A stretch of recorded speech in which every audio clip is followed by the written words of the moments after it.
Olá, graça e paz. Esse é o programa Texto e Contexto, um espaço online da Igreja Adventista da Promessa, onde nós conversamos sobre temas de natureza doutrinária e teológica. Eu sou o pastor Eleilton e é uma alegria ter você por aqui. Nós estamos chegando ao final com o programa de hoje de mais uma série de programas Texto e Contexto. Durante todo esse mês de abril, nós estamos falando sobre o Quarteto do Mal. E hoje nós chegamos ao nosso último episódio dessa série sobre o Quarteto do Mal. Temos abordado aí ao longo dos programas desse mês alguns personagens que são inimigos do povo de Deus e nos são apresentados no livro do Apocalipse. Já falamos aqui sobre o dragão e sobre as duas bestas presentes no capítulo 13 do livro, a besta que subiu do mar e a besta que subiu da terra. Sempre lembrando, você que perdeu alguns programas e quiser ver ou rever esse conteúdo, você pode acessá-lo no canal Promessistas Brasil TV Viva Promessa no YouTube. Lá você encontra todos esses programas que já foram apresentados aqui e pode rever quantas vezes desejar. Então, fica aí o convite para aqueles que perderam algum programa dessa temporada. Bom, nós vamos então hoje estudar sobre o último integrante desse Quarteto do Mal que aparece no livro do Apocalipse. Antes de começarmos esse nosso estudo, aproveita esse período inicial agora, onde nós estaremos apresentando os convidados, para compartilhar o link desse programa. Compartilhe aí com seus amigos, com a sua família, nos grupos da igreja, enfim, compartilhe esse conteúdo com outras pessoas para que elas também sejam alcançadas e edificadas com o conteúdo do programa Texto e Contexto.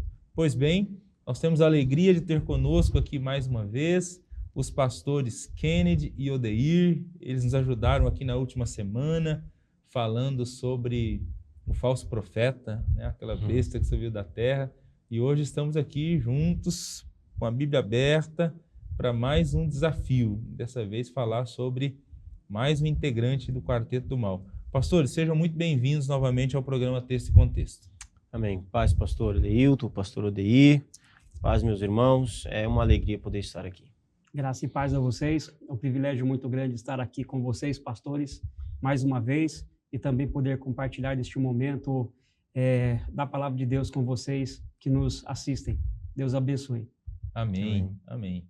Bom, vamos então ao último integrante desse quarteto terrível, nada amistoso, presente no livro do Apocalipse, Hoje, o personagem, ele nos é apresentado no livro como uma mulher, uma grande prostituta, uma grande meretriz, chamada de Babilônia. Então, a proposta é que a gente converse um pouquinho, Eu sei que está nos acompanhando aí hoje. Hoje nós vamos falar sobre a Babilônia, a grande Babilônia, presente aqui no livro do Apocalipse. Eu acho até curioso o livro do Apocalipse, porque o livro vai falar sobre a Babilônia no capítulo 17. Só que até chegar esse momento em que ele vai dizer quem é a Babilônia, vai dar informações sobre elas, ele já apresentou, ele já mencionou duas vezes a queda dela.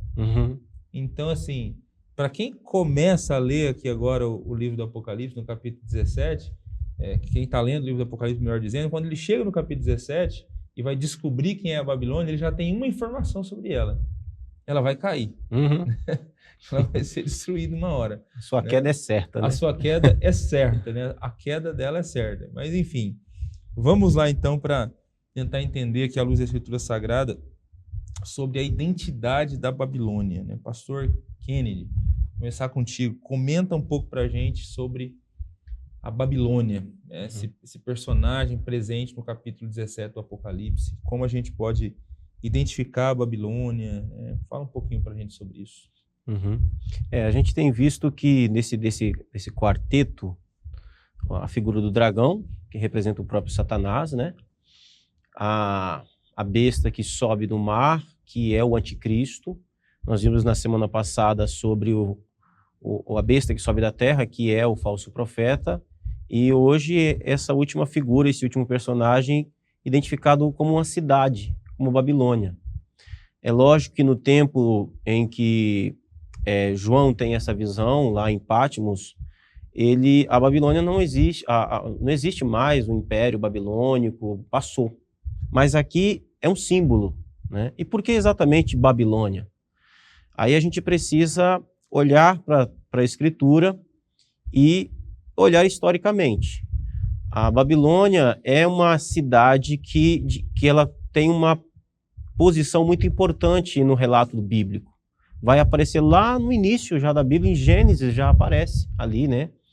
Com a construção da Torre de Babel. Então, ela durante toda a sua história, durante todo o relato bíblico, ela é sempre um símbolo de opressão, um símbolo de arrogância, um símbolo de rebeldia, um símbolo de rebelião. Então, nós vamos ver depois, lá no tempo de Daniel, Nabucodonosor, o Império Babilônico, né? Então, historicamente, essa cidade, esse nome, ele é sinônimo disso, de rebelião, de rebeldia, de arrogância contra Deus, de insubmissão, de insurreição. Então, quando João tem essa visão e existe aqui, aparece no Apocalipse esse nome dessa cidade, está falando exatamente de que no último tempo, no período ali do anticristo, do falso profeta, está falando da sociedade que nós teremos ali naquele último tempo, né? E é curioso porque a revelação bíblica, ela vai sempre mostrar. A gente já viu sobre essa sociedade, desde o primeiro programa nós estamos falando que é uma sociedade apóstata, né? Então aqui agora vai falar de como vai ser, como é que essa sociedade vai trabalhar, como é que ela vai existir. Ela será muito rica, economicamente poderosa, né? Então é uma sociedade governada pelo anticristo, a besta que sobe do mar, que tem uma religião oficial, que é a religião do falso profeta, né? Então, ela aparece como uma grande prostituta, porque está falando da sua perversidade, da sua impiedade. Então, essa cidade, esse nome Babilônia, é símbolo exatamente deste mundo, desse período, né? Então, a Babilônia aqui refere-se ao mundo, com as suas ilusões, com as suas perversões, com as suas ideologias. E principalmente nesse último tempo aí, onde a igreja será perseguida, é aquela sociedade ali. Uhum. Né? Legal. Eu acredito que durante toda a história, né, durante todo o período que a igreja, que o povo de Deus esteve aqui sobre a terra, ele teve que lutar, né, contra esses valores corrompidos, né? Uhum. Você começou a sua fala falando da Babilônia como um símbolo, né? Então essa sociedade do último tempo aqui, né, muito bem representada por essa mulher, realmente será uma sociedade apóstata, né, e arrogante, que vai dar mais valor à luxúria, que vai ser opulenta, opressora, né?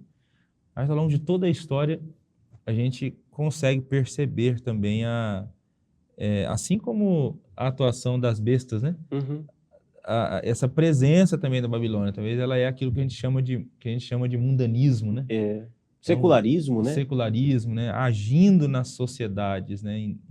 Ao redor do mundo, né? E em todas as épocas, né? Uhum. Eu acho que o próprio Novo Testamento diz para a gente se afastar do mundanismo, né? Para não ser amigo do secularismo, né? Quem é amigo do mundo não é inimigo de Deus e coisa, enfim.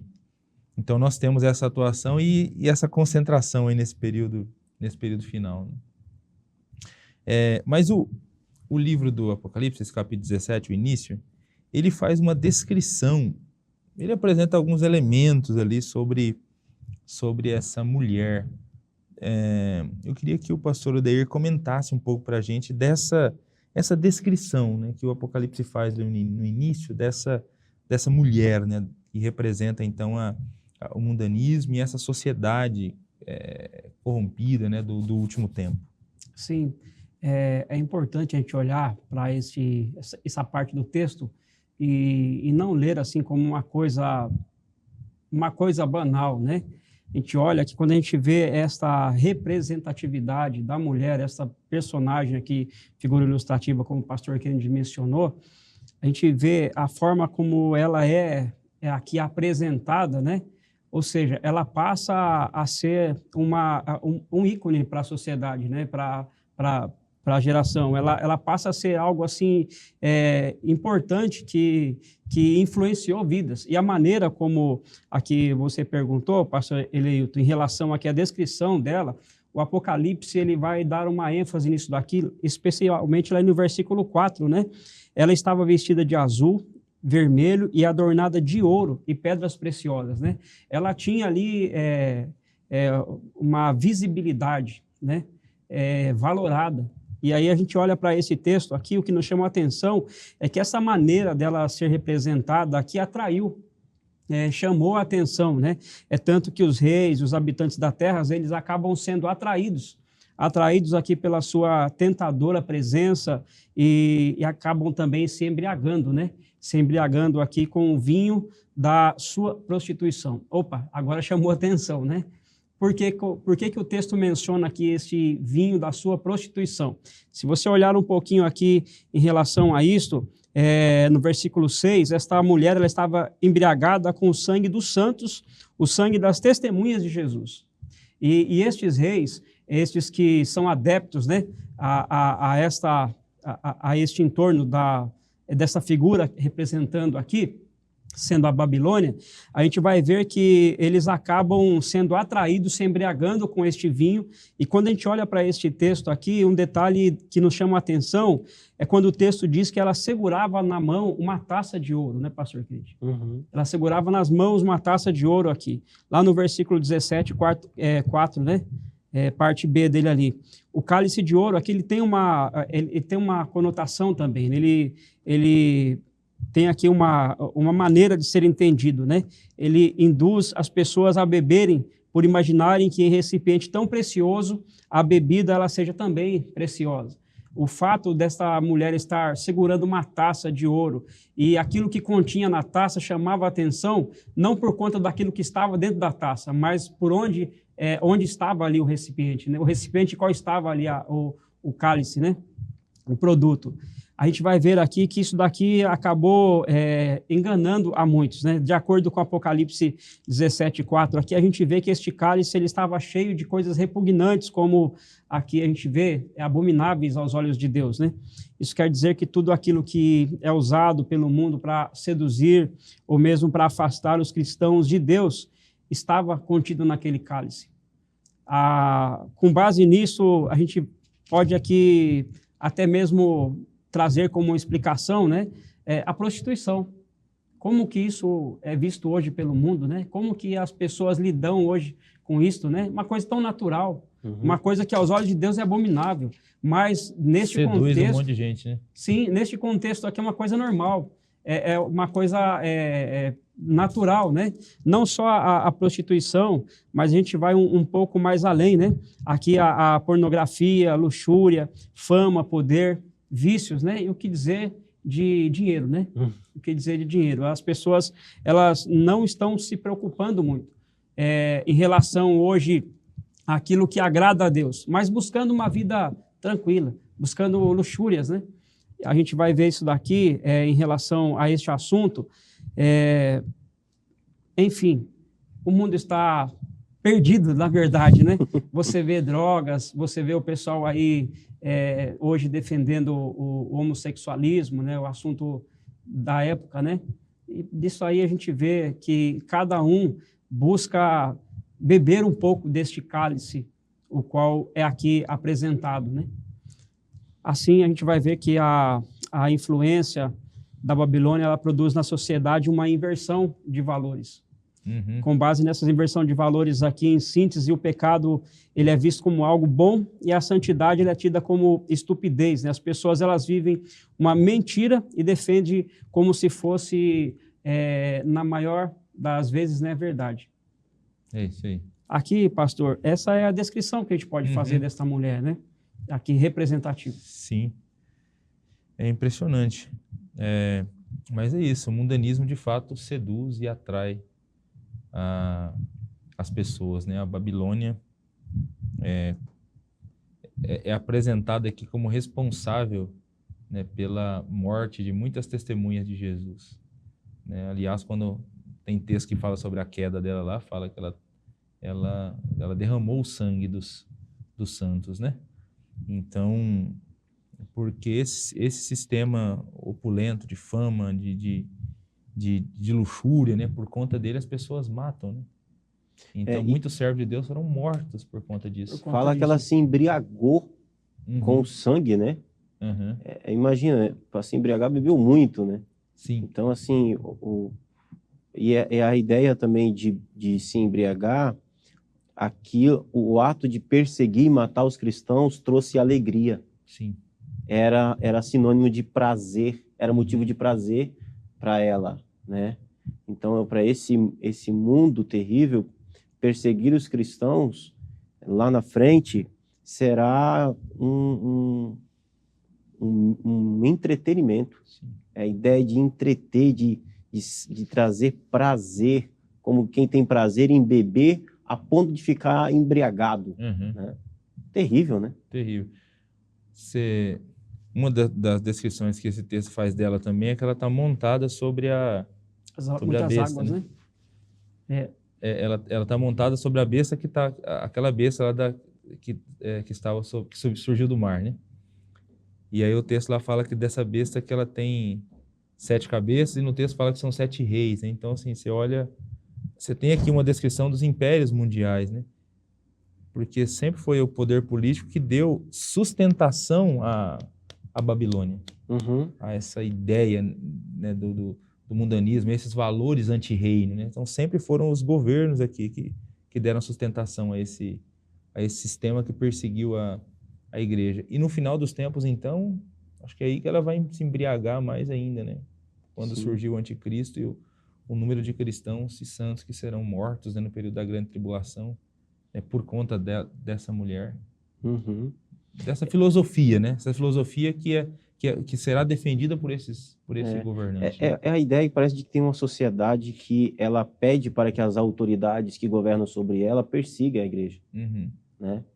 A Apocalipse capítulo 11 vai dizer que essa mesma sociedade que aqui representada, né, a sociedade mundana representada por essa mulher, ela vai festejar, ela vai celebrar a aparente extinção da igreja, lá no capítulo 11, né? Sim. Então, assim, é uma sociedade que clamará pela sua liderança para que a sua liderança imponha as leis de perseguir esse povo, que Apocalipse capítulo 11 chama de aqueles que atormentavam os moradores da terra. Por que atormenta? Porque esse povo cristão, eles não concordam, eles não se curvam diante dessa grande prostituta. Eles não se prostituem com ela. Sim. Né? É isso aí. Comenta um pouco para a gente mais também, pastor Kennedy, sobre... Parece que há alguns aspectos que se destacam na descrição dessa mulher, né? Aspectos na área religiosa, econômica, política. Comenta um pouco para a gente sobre isso também, né? Realmente ela tem assim algumas características bem específicas, né, nessas áreas. A gente pode destacar aqui 3 áreas, né? O aspecto religioso, o econômico e o político, né? Por isso que é uma referência a uma sociedade, né? Então, no aspecto religioso, a gente nota que as propostas desta Babilônia, desta sociedade, elas colidem frontalmente com os valores do Evangelho, né?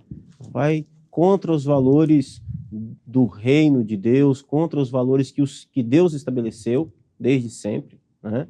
Então, no sentido religioso, ela é apóstata, ela é anti-Deus, ela não se curva diante de Deus, ela cria para si uma religião, ela não reconhece Cristo como Senhor, ela reconhece o anticristo como Senhor, né? Ela se embriaga com o sangue dos cristãos, como a gente tem falado aqui. Ela persegue o povo de Deus, né? Essa é a sua filosofia, o seu aspecto religioso. No aspecto econômico, ela é também destacada no texto, né? O Deus da Babilônia é o dinheiro. E aqui, irmãos, vale a pena a gente tomar cuidado, porque o dinheiro é um ídolo que ele é muito cobiçado, né? Então, o Deus da Babilônia é o dinheiro. É o dinheiro a todo custo, né? É o dinheiro a qualquer preço. Eu tive um patrão que ele tinha, lógico, a empresa dele, a qual eu trabalhava, e ele tinha chegado na sua velhice e tinha passado por 3 casamentos e, por fim, ele estava morando numa casa enorme com 3 cachorros. Então, o dinheiro custou para ele 3 casamentos e, no fim, ele morava sozinho com 3 cachorros, né? Como que essa Babilônia vai lidar com o aspecto econômico, né? Tudo que ela faz e seu poder estão baseados no dinheiro. No dinheiro. É o dinheiro que dita os rumos dessa sociedade. E no aspecto político, é visto no fato de que a mulher ela está montada sobre a besta, né, que emerge do mar, e que representa o sistema político, né? Então isso indica que os governantes da terra estarão envolvidos e totalmente comprometidos com ela, né? Totalmente comprometido com seus ideais, com seus conceitos. De novo, a gente sempre vai ser tentado a olhar para os nossos dias e vai ver que nós já temos um pouco disso, né? As pessoas se apoderam do poder, as pessoas, aqueles que têm o poder, criam leis para não saírem do poder, para se perpetuarem no poder, para se proteger no poder. Então, ela tem esse aspecto político que ela criará leis para que esse sistema político a proteja e faça aquilo que ela tem a intenção de fazer e impor a sua vontade nesse mundo, né? Muito interessante essas descrições, né? O povo de Deus tem que ficar alerta mesmo em relação a esse sistema, né? Acho que vale uma ressalva aqui, né, diante de tudo que a gente já tem falado sobre a Babilônia. Algumas pessoas já chegaram a identificar a Babilônia como se ela fosse um tipo de religião apóstata, né? Mais especificamente a Igreja Católica Romana, né? Sim. Houve por muito tempo essa interpretação, né, a respeito da Babilônia por parte de... na verdade, até hoje existe, né? Até hoje há quem acredite que a Babilônia seja uma representação da Igreja Católica, né? E não esse sistema corrompido, essa sociedade, né? Essa sociedade anti-reino aí do final dos tempos e, né, que com o mundanismo, né, já está presente aí durante toda a história. Só que parece fazer pouco sentido essa ideia, porque olhando para o texto, assim, a Babilônia era só uma figura apocalíptica para expressar um conceito, né? Para a gente acreditar nisso, que é a Igreja Católica, então essa mulher, ela já, em algum momento, ela já foi noiva, né? E você não vê isso no Apocalipse, né? A Babilônia, ela já é prostituta, né? Você não tem esse momento em que ela foi noiva. Aliás, na verdade, você tem o contraste no Apocalipse entre a prostituta e a noiva. Na sequência, inclusive, né? Sim. 17 e 18 fala da prostituta, no 19 já apresenta a noiva. Apresenta a noiva. Depois da queda da prostituta, você tem a noiva. Então você tem 2 mulheres, né? Então é estranho pensar que a Babilônia já foi noiva, né? Porque você não tem isso no Apocalipse. Essa sempre foi uma leitura. Os reformadores, alguns deles entendiam assim, né? Mas os reformadores não eram muito bons de escatologia, né? Atrelava a figura do anticristo ao Papa. Também isso existe até hoje, né? E isso não é a intenção do Apocalipse, né?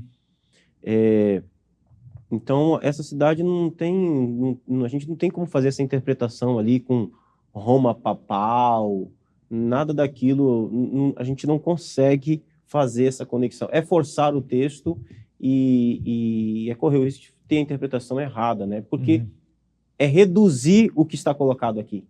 Se a gente disser que a Babilônia aqui representa o catolicismo, a gente está reduzindo o que o texto está falando. Porque o texto está falando de algo muito mais amplo, né? Muito maior. Sim. O que preocupa hoje, com base neste assunto, é como as pessoas estão entendendo, né? Como as pessoas estão entendendo essa figura hoje.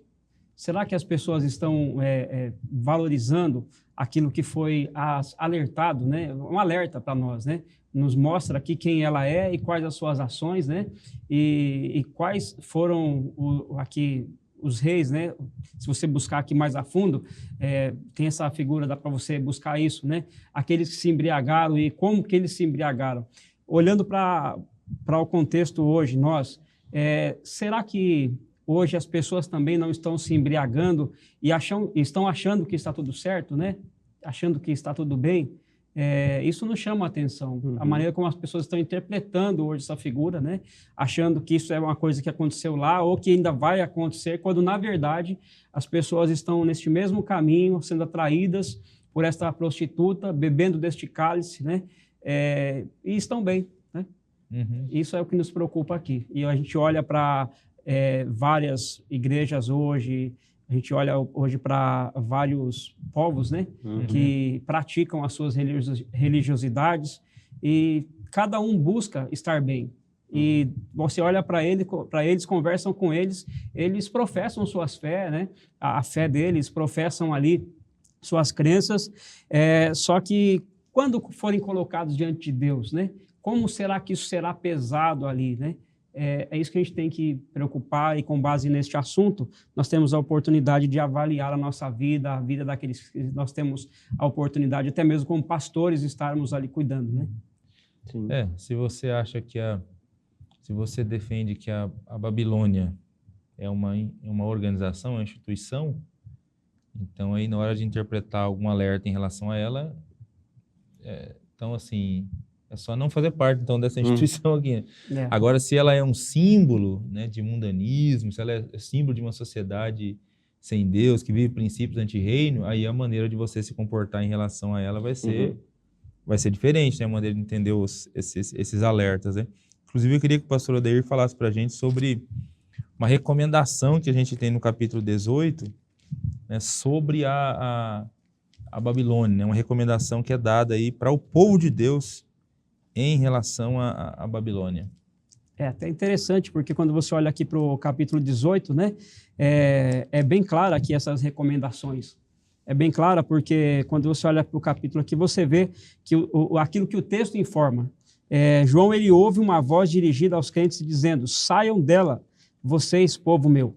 Não participem dos seus pecados, para que as pragas que vão cair sobre ela não as atinjam, né, ou os atinjam. Isso aqui é fenomenal, porque você vê um Deus que cuida daqueles que são seus, né? Você vê aqui, embora você olhe para o texto, lê aqui, você ouve Deus falando, você ouve Deus tratando, cuidando. Ao mesmo tempo que ele vê aquela cena, vê aquela prostituição, as pessoas se embriagando, ele olha para o seu povo e fala: saia dela, povo meu, não faça parte dessa cultura, não faça parte desses povos, né? Aí a gente vai um pouquinho mais além, porque essas razões, né, as razões de tais recomendação, se deram por conta dos pecados da Babilônia. Que pecados foram estes? Estes que o pastor Kennedy comentou aqui, aquela matança, né, o martírio, né, e outras coisas mais ao longo dos séculos aí, que acumulou-se até que Deus ele veio a se lembrar do seu povo, né? Se você olha para João, quando ele tem a visão lá, ele vê um povo que está ali clamando: vingue o nosso sangue, vingue o nosso sangue. Chega neste momento, Deus ele vai agir, né? Ele vai agir. E aí então a gente vai ver que a Babilônia, os pecados da Babilônia se acumulou ao ponto aqui que Deus ele lembrou não do seu povo, porque seu povo nunca foi esquecido, mas lembrou dos crimes que, assim, entre aspas, né, poderiam estar esquecidos. Às vezes, talvez, você já tenha perguntado: Senhor, tantas vezes eu te pedi, parece que o Senhor se esqueceu, né? Mas essa é a realidade aqui deste texto. Deus ele não se esquece. Aí ele volta na ideia, na intenção aqui de tratar estes crimes.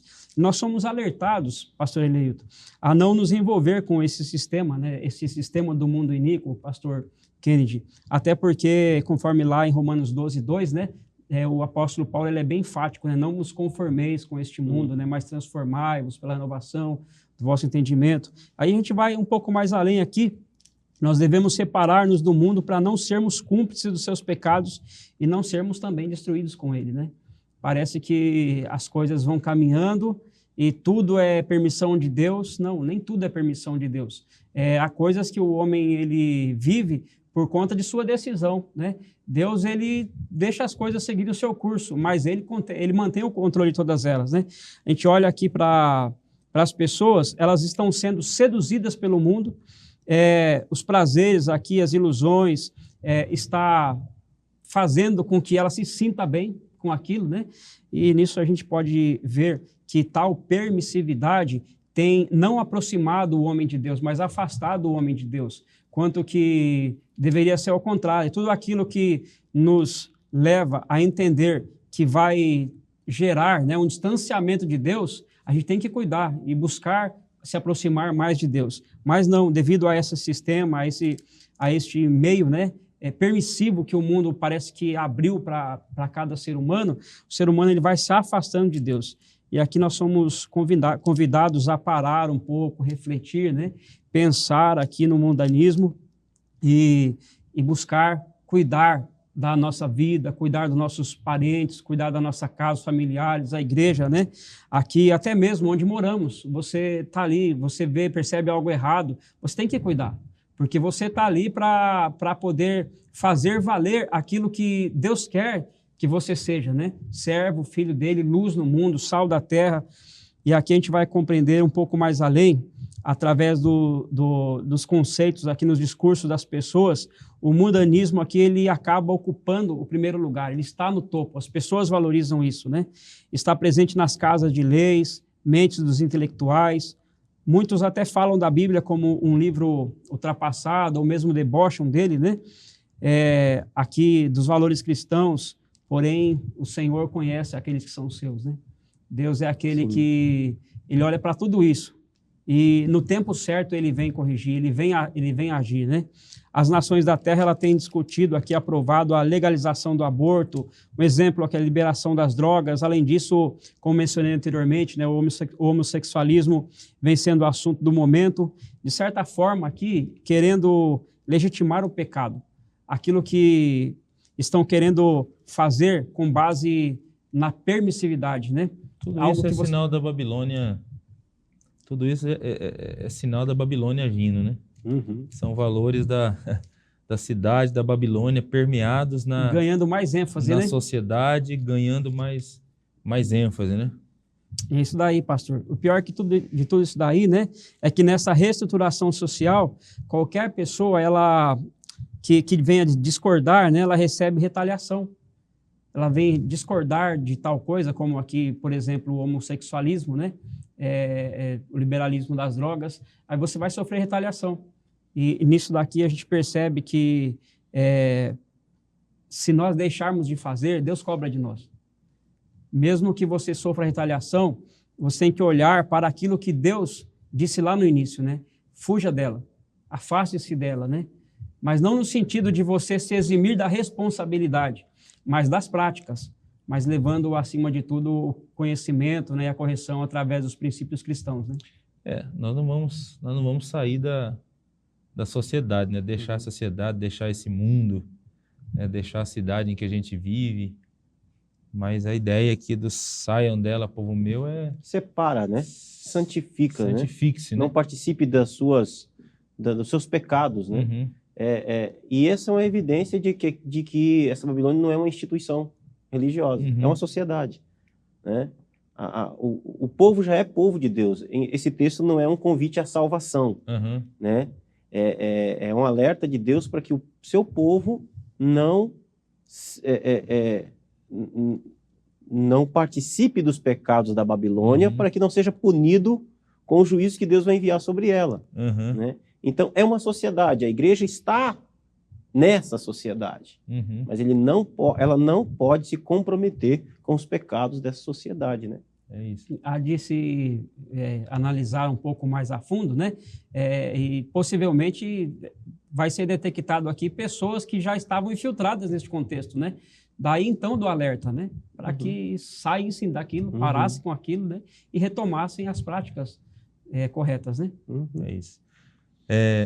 Curioso também, pastor Kennedy, aqui no capítulo 18 do Apocalipse, tem um trecho ali que, em vista da queda da Babilônia, o pessoal começa a lamentar a queda. E nessa lamentação, né, já deu o conselho aqui para o povo de Deus, né? Povo meu, saia dela, né? Não se misture. E ela vai cair. Aí o pessoal começa a lamentar sobre a queda. Aí tem uma hora assim, tem um trecho que dá um destaque para os produtos que eram vendidos na Babilônia. Eu queria que você comentasse sobre esses produtos, especialmente um trecho que fala de um produto aí um tanto quanto curioso, né? Eu não vou nem falar sobre ele, que você já deve estar pensando aí, você mesmo fala sobre esse produto. Verdade. O trecho, ele revela o início, né? É assim, ele está falando aqui já do início da queda da Babilônia, né? Já está descrevendo a sua queda, né? No capítulo 18. E ele fala da sua opulência, né? Da sua potência econômica, sua potência econômica de alguns produtos, né? Então, eu destaco aqui uma classificação que o Hernando Dias Lopes ele faz que eu acho bem curiosa. Ele destaca que elas estão agrupadas em grupos de 4, né? Então, ele tem aqui aparece 4 artigos de joia, né? Mercadoria de ouro, de prata, de pedra preciosa e de pérolas. Era o que ela comprava e vendia, né? Aí fala também de 4 tipos de tecido de luxo: linho finíssimo, púrpura, seda e escarlata. Era tecido muito caro, né? A gente vai ver que lá em Atos a Lídia, ela era uma vendedora de púrpura, né? Um tecido caríssimo.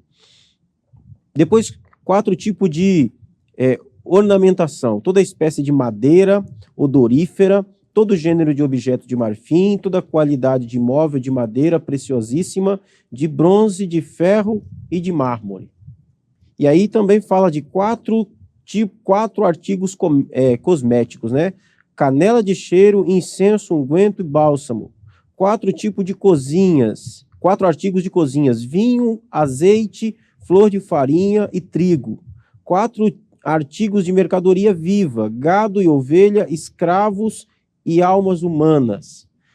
Ou seja, essa Babilônia, essa sociedade, essa mulher, fala da sua riqueza. Ela comercializa de tudo. Ela tem influência em todas as áreas da sociedade, né?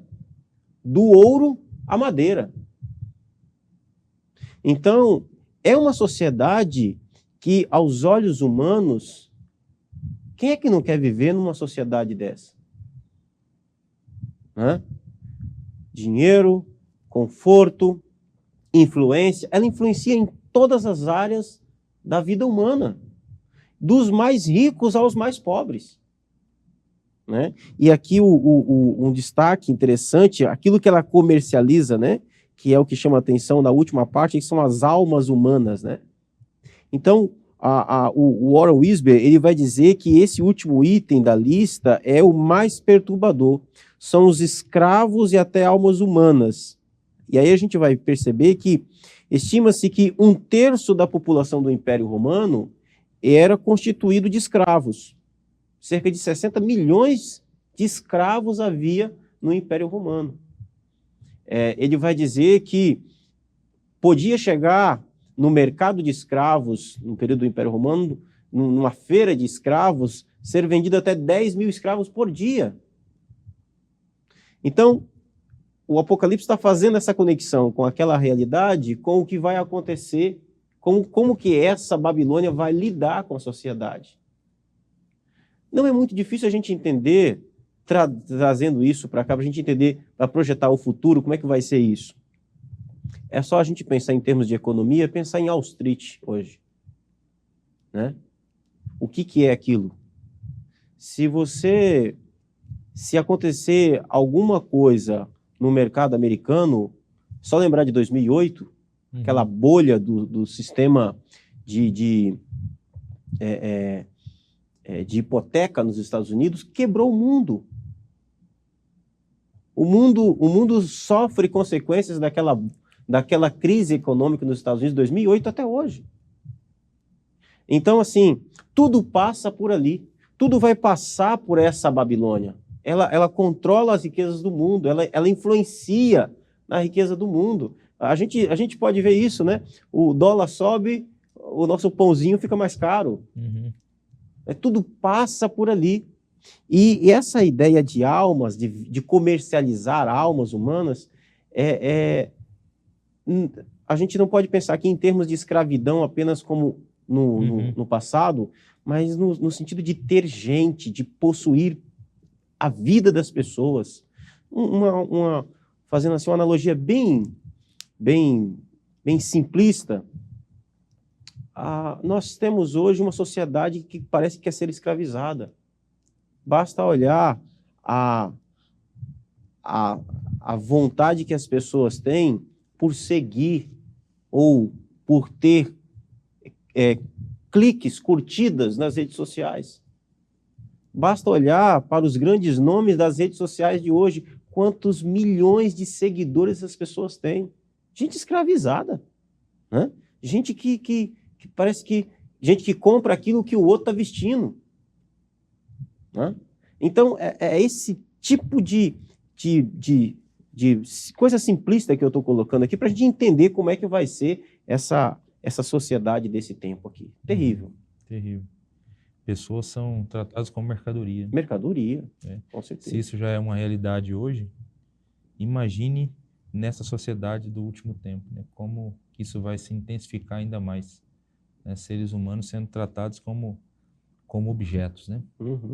Mas é isso, você que está nos acompanhando, nós estamos falando aqui sobre a Grande Babilônia. Estamos numa série de programas onde nós conversamos sobre o Quarteto do Mal, né? Falamos aqui sobre o dragão, sobre as duas bestas e hoje estamos conversando sobre a Babilônia, Bom, nos outros programas nós falamos aqui sobre o final do dragão e o final da besta e do falso profeta, do anticristo e falso profeta, todos sendo lançados no lago que arde com fogo e enxofre, né? Que é a extinção total, né? Então, caminhando aqui para o final do programa desse contexto de hoje, quando a gente pensa lá no final dos tempos, naquele momento que o anticristo já está reinando, esse sistema corrompido, né, o mundanismo, né, representado aqui nessa sociedade dos últimos tempos aqui, essa sociedade vai ruir também, esse sistema também vai ruir, esse sistema também vai cair, né, desaparecer. Eu queria que o pastor Odeir comentasse um pouquinho para a gente sobre isso, sobre a queda desse sistema, a queda da Babilônia aqui no final dos tempos, para a gente já caminhar aqui para o final do nosso programa. E graças a Deus, né? Graças a Deus que vai cair, né? É verdade. A gente vê aqui o texto, ele é bem claro, ele informa que no final dos tempos, quando o anticristo já estiver aqui reinando, chegará o momento em que todos os governos, né, autoridades que darão sustentação ao reinado deste perverso, né, lá em Apocalipse 17:12, odiarão a prostituta e a colocarão desolada e nua, né, conforme Apocalipse 17:16. E um dia estes antes enfeitiçados, né, eles acabarão aqui percebendo a inutilidade de todas aquelas coisas pelas quais eles foram ali atraídos, né? E é legal isso aqui porque a gente vê em tudo isso aqui a ação de Deus, tanto que as profecias do Apocalipse, ela aponta para uma crise econômica, mas também aqui indicando não só a crise econômica, mas política, sem precedentes, que virá com juízo de Deus, né? Virá aqui como juízo de Deus, que abrirá o caminho para o anticristo liderar uma investida de proporções globais contra o Cordeiro, né? Lá em Apocalipse 17:17.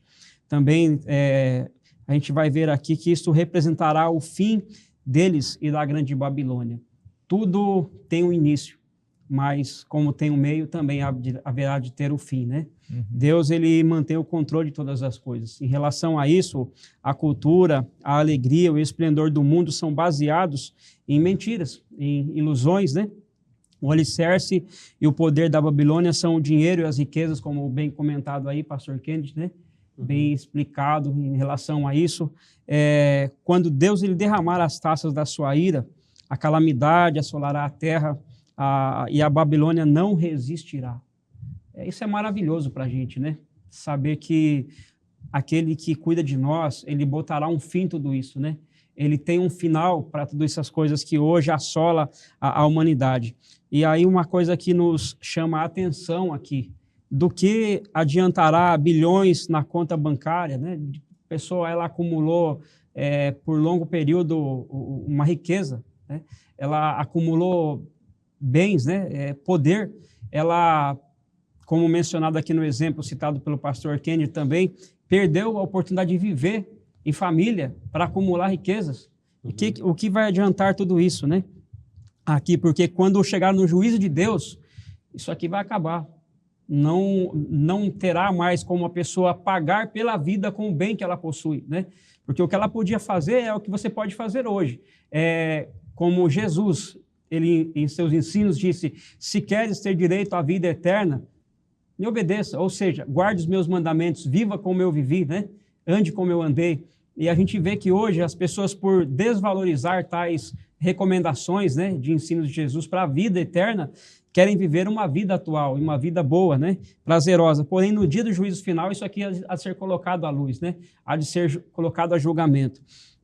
Em relação a isso, essa será a deixa para o anticristo se apresentar como líder dos revoltados numa batalha contra o Cordeiro, né? No momento ali em que Deus ele vier com o seu juízo, em que ele derramará através do seu poder ali enxofre, né? E botará um fim em todas essas coisas aqui.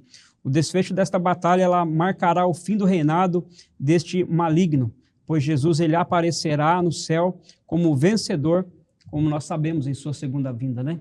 Conforme Apocalipse 17:14, e aí você pode seguir aí 19, 11, 20, em que a gente vê a grande obra do Senhor, quando ele virá e manifestará com poder e grande glória. E nesta ocasião, a Babilônia terá aquilo que merece, né, pastor Elio? Uhum. Ela receberá a sua recompensa, né, pastor Kennedy? Sim. Todos nós nos preocupamos com o aqui e agora, mas devemos nos preocupar com o depois. O depois de tudo isso, né? Uhum. Babilônia sofrerá os seus impactos, né? Será destruída. Mas aqueles que estiverem em Cristo Jesus serão recompensados. Amém. Não só a Babilônia, como todos os babilônicos. É Babilônicos, Sim. entre aspas, né? Todos os seus cidadãos, Os né? seus cidadãos, aqueles que aderiram o estilo de vida da Babilônia, né? Então, assim, a Bíblia é clara realmente em dizer que vai chegar o dia do colapso, né, pastor Adair? E a Graças Babilônia, a Deus, né? Graças a Deus. Graças a Deus chegará. Aliás, assim, nós estamos orando por isso, né? Os cristãos têm orado ao longo da história para que Deus faça justiça, né? Para que Deus traga o seu reino de maneira plena. E isso vai acontecer um dia, né? Infelizmente, será um dia de trevas para muitas pessoas, né? Isso é importante, pastor Eleilton. Isso acontecerá um dia. Mas até que isso aconteça, como eu devo viver, né? Para que eu seja privilegiado quando chegar esse dia, né? Ou seja, nós conhecemos um pouco aqui daquilo que Deus tem preparado para o seu povo. Mas e se amanhã nós descansarmos, né? Será que estamos preparados para esse dia do julgamento, em que Deus julgará esta Babilônia, né? E aqueles seus adeptos, né? Uhum. Aí uma questão para avaliarmos em nossa vida e a partir da palavra de Deus, né? Buscarmos conselhos nela para vivermos essa vida de Deus para nós. Uhum. É isso. Estamos chegando ao final do nosso programa. E eu gostaria de pedir para que o pastor Adair fizesse uma oração para a gente concluir o programa de hoje. Amém. Oremos. Grandioso Deus, obrigado, Senhor, porque a Tua palavra, Deus, ela Obrigado, Deus. não somente nos mostra aquilo que o Senhor tem para este século, para o final dos tempos, mas também aquilo que o Senhor tem para cada um daquele que a valorizar e vivê-la, Senhor Jesus, para usufruir dos benefícios da cruz, o qual o Senhor Jesus conquistou para nós, o direito à vida eterna. Senhor, em um mundo corrompido, Senhor, que o Teu Espírito Santo, aquele que foi derramado, aquele que vive em nós, Senhor Jesus, possa nos guardar, para que não sejamos corrompidos com o mundo, mas façamos, ó Pai, por merecer a Tua graça, Senhor Deus, façamos por merecer, ó Senhor Deus, a oportunidade da vida que o Senhor nos concedeu e concede a todos aqueles que querem viver a Tua vida, Jesus. Obrigado, Senhor, por nos alertar, Senhor, quanto aos riscos, aos perigos, ó Senhor Jesus, de se misturar, Senhor, com este conceito mundano, Deus. Os perigos, Senhor Deus, de nos embriagarmos, Senhor Deus, com este cálice, Senhor Jesus, o qual aqui hoje foi mencionado, Senhor Deus, e aqui aplicado, Senhor Deus querido. Pedimos a Ti, ó Senhor Jesus, que abençoe a Tua igreja, o Teu povo, Senhor, para que com fé e com esperança, Senhor Deus, aguarde a finalização de todas estas coisas, esperançosos, ó Deus, no porvir, nas promessas do Senhor, que ainda que parecem tardar, elas se cumprirão, Senhor. Obrigado por este momento que aqui compartilhamos este conteúdo e por cada telespectador, ouvinte, Senhor, que também aí não somente ouviu, mas compartilhou deste conteúdo para que outros também possam ser, ó Deus, alertados e também, ó Pai, direcionados a uma vida que agrada a Deus, através da Tua palavra. Nós Te agradecemos. Amém, Jesus. Amém. Amém. Obrigado, pastor Adeir. Obrigado, pastor Amém. Kennedy. Deus continue abençoando a vida de vocês, ministério, igreja. Obrigado a você que nos acompanhou até aqui. Nós estamos finalizando esse programa e essa temporada em que nós estivemos falando aqui sobre o Quarteto do Mal. Pelo que você estudou aqui durante todo esse mês, o dragão, o anticristo, o falso profeta e a Babilônia são inimigos do povo de Deus, sedutores, perigosos. Mas o Cordeiro é maior e o Cordeiro irá vencê-los. Continue firme acreditando nisso. Na próxima semana estaremos juntos aqui novamente para iniciarmos uma nova temporada de programas. Vamos falar sobre um novo tema e eu convido você a nos acompanhar na próxima segunda-feira. Antes de terminar esse programa, lembro sempre aqui como temos feito, se você ainda não é um amigo da missão, acesse agora mesmo amigosdamissão.org ou então o QR Code que aparece aí na sua tela. Você é direcionado para o site Amigos da Missão e ali no site faça a sua contribuição, seja um amigo da missão, né? Contribua para que programas como esse e os demais programas da TV Viva Promessa continuem alcançando vidas com a mensagem do Evangelho de Jesus Cristo. É isso, fique com Deus, que o Senhor Jesus continue lhe abençoando.